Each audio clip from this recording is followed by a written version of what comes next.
folks, welcome to today's show. This week we're at the Callaway Gardens Hunting Preserve in Pine Mountain, Georgia, where I'll join out my good friend, founder of Realtree, Bill Jordan.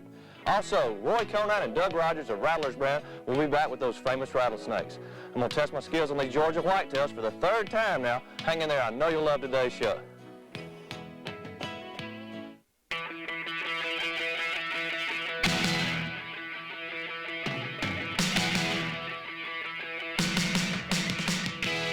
The Buckmasters Whitetail Magazine with Jackie Bushman is brought to you by your local Yamaha dealer, where you will find the most complete line of four-wheel all-terrain vehicles. Yamaha, go your own way. There's a new idea in ATVs, the revolutionary Yamaha Timberwolf. The Timberwolf has built-in cargo beds that resist dents and rust. With a rugged steel subframe, they carry a serious load. But when the work is done, Timberwolf loves to have fun.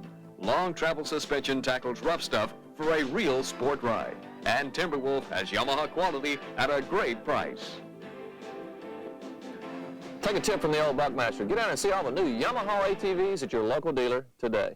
If you sincerely love the great sport of whitetail deer hunting, then you'll love being a member of Buckmasters. You'll receive 6 action-packed issues of the Buckmasters Whitetail Magazine. Each issue is packed with how-to articles to advance your hunting skills, whether you're a gun or a bow hunter. Humorous deer hunting tales by hunters just like you, and up-to-date articles on the latest techniques and equipment.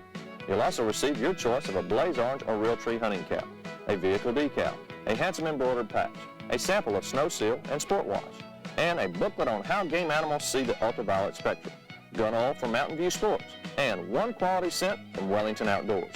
That's a $50 value, but is yours today for only $20. Call now 1-800-477-BUCK. That's 1-800-477-2825. Become a Buckmaster today. Hi, I'm Dale Earnhardt, 5-time NASCAR Winston Cup champion. I take my racing serious. I take my deer hunting serious too. That's why I'm a member of the Buckmasters. And you can be too. Call now.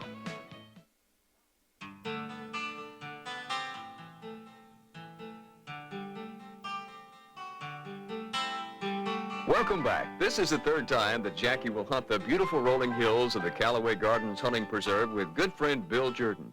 Let's join Jackie and Bill as they get ready for the week's hunt.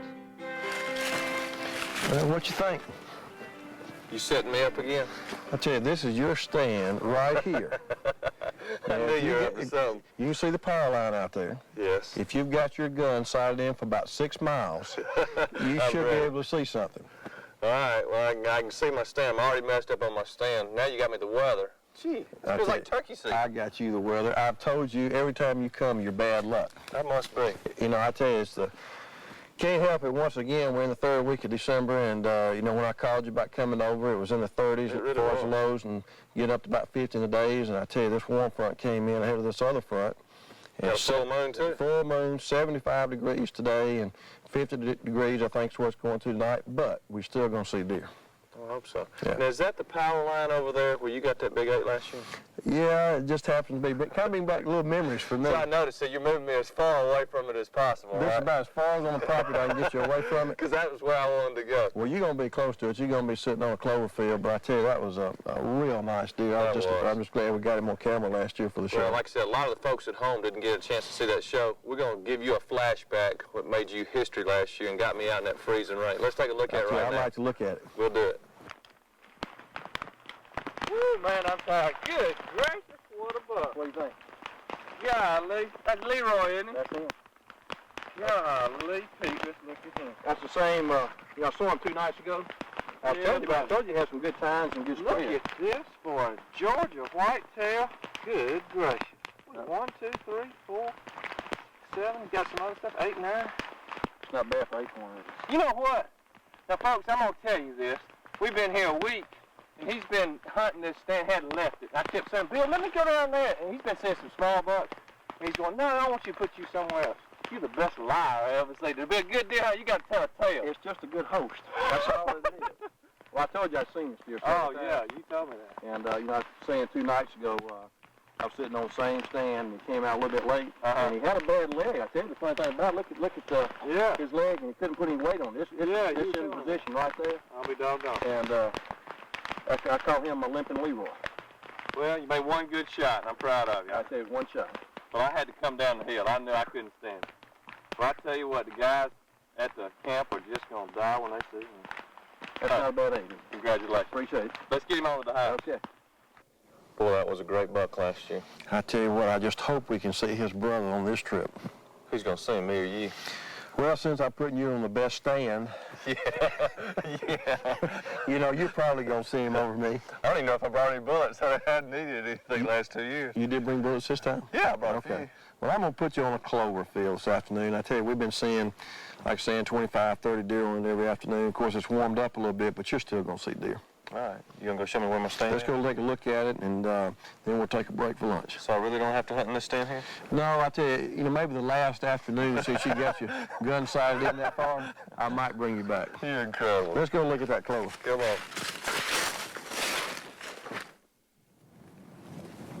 Trails and everything. All the trails come through here. Yeah, got that too. Plain hillside. Here's just another major trail right here. I mean, we walked about 100 yards right there. Well, you can tell there's 6 or 7 trails coming off this hillside right there. Right. And, of course, you know, we got right in the 3rd week of December, and our acorns are gone. As you can tell, we got imperial whitetail clover mixed with some wheat planted. They love that clover. They love that clover, and I tell you, this time of year, you know, gives us a year-round food source, Right. but these deer are actually concentrating here in the afternoons, and it's not uncommon to see 20, 30, 35 deer per field in the afternoon. Right. How many different fields we got? Got 5 different fields, and we have not been on these fields in several weeks. Okay. And, you know, we sat in here the other day just looking with binoculars and saw a couple of different 8-pointers and 110. You know, the full moon's got us a little bit. It's warmed up a little bit on us, but still we're going to see deer. Okay. You've got enough fields depending on which way the wind direction is. The wind looks like it shifted to the south-southwest, and we've got this stand just absolutely perfect for you, this afternoon. And you may have to make a pretty long shot, because you can tell this field's pretty long. Oh, yeah. Look at it. Okay. It's up to you on making that shot. I can make that. Like I said, you seem to always invite me over on a full moon and hot weather. So, Can you believe it? I tell you, here it is, 3rd week of December, and it's going up to 70 degrees. I haven't shot yet in 3 years, so it don't make no difference. Well, it's not because you haven't had an opportunity. Hey, I still want to think back of that 10-point a couple of years ago. It walked out with about 20 yards. Yeah, I dreamed of you over in the bushes going, and spooking my deer. I know you wouldn't have done that. I wouldn't have done that too. Well, we've got this stand place. What I want to do is go ahead and show you where the stand is. Okay. And I want you to definitely come back in here this afternoon. Okay. And hunt it and see what happens. All right. Where you got it located? It's right up here behind us. Let's walk up here and just take a look at it.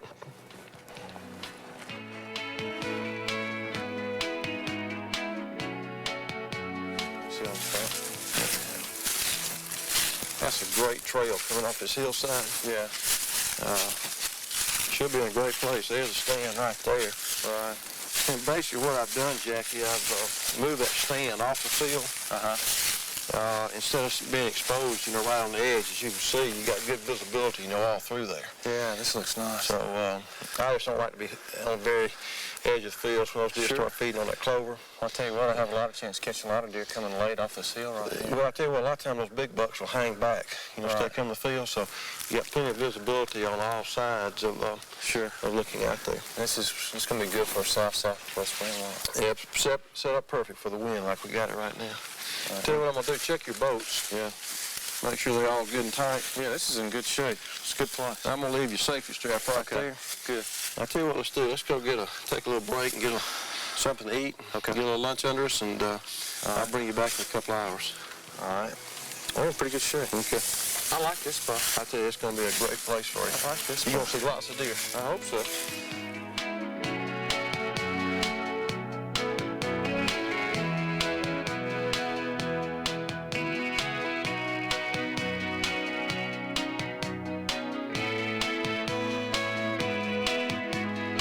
Now let's check in with America's favorite outdoorsman, Bubba.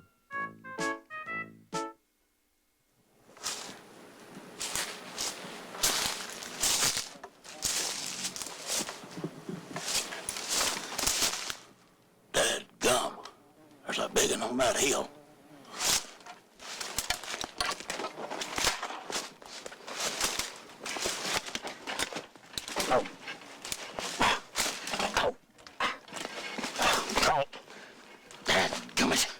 I ain't losing this one.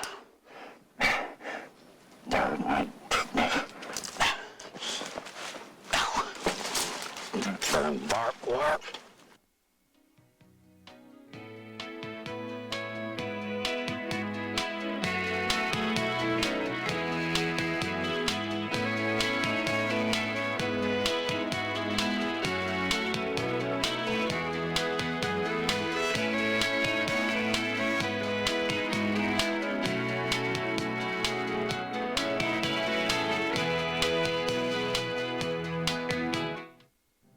Master bow hunter Chuck Adams bagged the first North American Super Slab. He shoots eastern arrows. D. Wild has ranked #1 in the PAA for 3 years running. He shoots eastern arrows. Jay Byers captured an Olympic gold medal. He shoots eastern arrows. Any questions? Welcome back. Now let's join Jackie with special guests Roy Conine and Doug Rogers.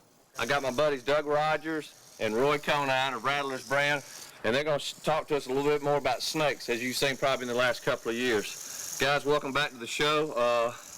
I'm nervous. I don't know why, but I'm nervous. Oh, well, you're a pro at this, Jackie. You've done it a while now. Yeah, I have. You're fully protected, or there's nothing to worry about? I know. I got them. I got my chaps. I just want to be able to jump quick. All right, guys. You know, we got 3 rattlesnakes down here on the ground. I guess I see a lot of guys writing in letters and stuff. Tell us a little bit about the difference between these snakes and where they might find these snakes if they're in their part of the country. All right, in the southeast, you primarily got 2 kinds of rattlesnakes. You've got a timber rattler, also known as a canebrake, and also you've got an eastern diamondback. In the western part of the United States, Texas, you'd have a western diamondback that looks very similar to this. The diamondbacks are found more in sandy soil, say in the southern part of the state, in Alabama or in Georgia, and also into Florida. They will generally stay in gopher turtle holes, and then they'll come out and hunt that way. The timber rattlers, on the other hand, will stay in brush piles, around rocks, and they're one that you'd more likely encounter generally in the state. This one right here? Yes, this one right here. Okay. The timber rattler is also found pretty much throughout the United States, all the way up into New York and out through the west. There's different species, but the timber rattler is a very prolific snake, and they're in most any area that would be a good hunting area, to be honest with you. Okay. Well, I remember we did the deal with, stepping across the logs last year, but I was too quick. You didn't get me. But I don't want him to bite me. All right, now you got, good gracious. Whew, that one's got a big head. Look at the tongue on that thing right there. Right, the diamondback would definitely have the most venom. You can tell by the venom sacs on the back of his head. The timber rattler is, right, that's his venom sacs. The timber rattler doesn't have quite as much venom, but it's still a very dangerous snake, and they're one you need to watch out for. All right, now you got, what's this black thing on your arm right there? I ain't touching it. Don't give it to me. This is an eastern king snake. It's a non-poisonous snake. Just like that one had the venom sacs that made its head triangular, this snake basically has no neck. The head goes right into the body, and that's because there's no venom sac. It's a non-poisonous snake. This snake is a very beneficial snake. It eats poisonous snakes as well as rodents and other Well, pests. go on and put him down there on the ground. Those might be a little too large, but they can't eat a snake as big as they are. Can't really. Can you show, without me getting too close, can you show the camera right there and the audience the difference in the heads of both those snakes so they'll kind of know? Well, I mean, it doesn't make any difference to me. I'm gonna run if I see both of them, but You can see the triangular shaped head of the poisonous snake, indicating, as Doug said, the venom sacs to make it the poisonous snake. Much slenderer is the head of the king snake and any other non-poisonous snake. okay. All right, $100 question right here. What happens if, unfortunately, you get bit by a rattlesnake or a copperhead or a water moccasin or whatever, besides doing it in your britches and your shoes? What do you need to do? Well, obviously the most important thing that you always hear is to remain as calm as possible. Then you want to seek medical attention as soon as you can. The old idea that you should cut and suck the venom out is just going to introduce more problems than if you just leave the wound alone and seek medical attention. A lot of times what will happen is you'll cut a blood vessel, which is going to cause a lot of problems. You'll spread the venom. Main thing is get to the hospital. You got some time. You're not just going to die unless you got a real problem with it, whether it hits in a blood vessel that goes straight to the heart, and in which case you don't have much hope anyway. Well, where, now this is like I said, where if you get bit, don't be moving that thing so close to, where, show me parts of the body that if you get bit are the ones you don't need to panic. I know you don't need to panic. Say if you got bit in the face or the arm or the leg, which ones are the worst? Well, anywhere closer to the brain or the heart is going to be a lot more of a problem. Anywhere on your extremities, your arms and legs, where the majority of people get bit, you've got more time to work with. Okay. And there's also the old wives' tale about putting a tourniquet, between the wound and the heart. Right. Well, a lot of times people can greatly increase the problems they encounter by doing that tourniquet too tight, increasing the blood pressure throughout their body and spreading more venom. So your main goal is to let as little venom as possible get into the bloodstream. Okay. Woo, boy, I'm glad you're in between me and you. Well, guys, like I said, it's always a pleasure having you on the show. I don't know why it's our most popular show. I guess it's just because people are fascinated with snakes. I'm fascinated, totally fascinated by it. From a distance. Yeah, from a distance. Like I said, somebody said the snake is in the class of the big three: big dogs, ghosts, and snakes. Those are the three things I'm most scared of, and I have to agree with them. So we appreciate y'all coming back on the show. Thanks for having us. I hope those tips are helpful. Now, back to the hunt. Though the temperature is very warm for this late December afternoon, Jackie and Bill expect to see a lot of whitetails. As he does whenever he hunts, Jackie applies a cover scent when entering the woods.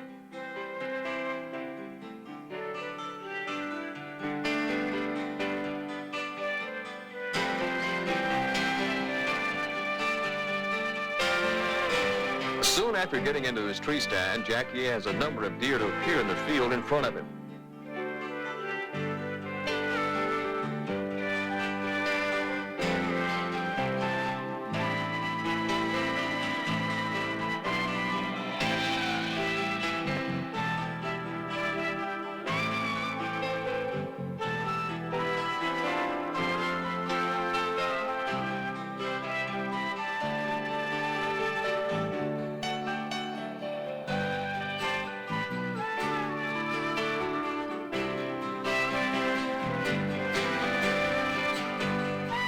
A nice buck finally makes his way into the field.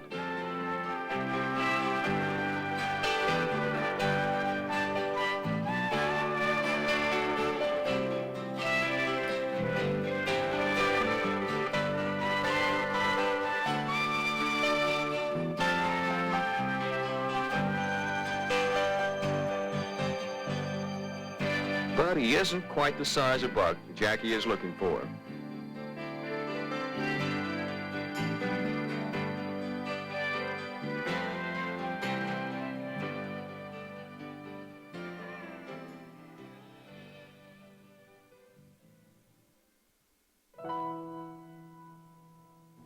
Meanwhile, Bill, who is bow hunting, has a good buck within range at his stand.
Walks off, never presenting a shot for Bill.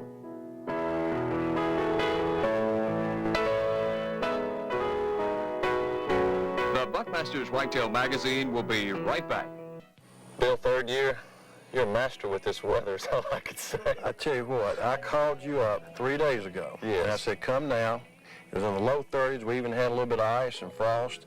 Highs in the 50s. Yeah, when you so I got remember here, that. when you got here, it's 75 degrees today. I am green. I am too. It's unbelievable. Third week of December to have this hot weather, but you know, I don't know if you're a bad omen or not, but we're gonna keep trying. I must be. We saw a lot of deer on the clover fields, man. Well, I tell you what, the clover fields, and even with the hot weather and stuff, it just kind of shows you that those deer are looking for something to feed. And I think you average seeing 20, 25 deer an afternoon on those fields, which is not all bad, and some small bucks too. Yeah, there were some small bucks. And that 10-point of yours, well, I wish you'd have come out of that thicket a little bit closer. I tell you, I'm so glad we got him on camera because this deer, just from judging at him, I'm looking forward to looking at the film, but I feel like he's in the 140 class 10 and had looked like 11, 12-inch back tines. Just a beautiful deer. Just got behind some thick stuff and couldn't shoot. They've been great deer. Well, folks, if you're looking for a whitetail trip, especially southern whitetail, give the folks at Callaway Gardens a call right there. They'll set you up and you'll enjoy yourself. Hey, thanks for the hospitality. We'll keep trying. Enjoy. We won't give up. Well, folks, that does it for this week. Thanks for tuning in. If you get a chance this fall, take your family or friends out hunting. Hunt safe, hunt ethically, and remember, deer hunting has a name, Buckmasters. For Bill Jordan, I'm Jackie Bushman, and we're going to see you next week right here on the Buckmasters.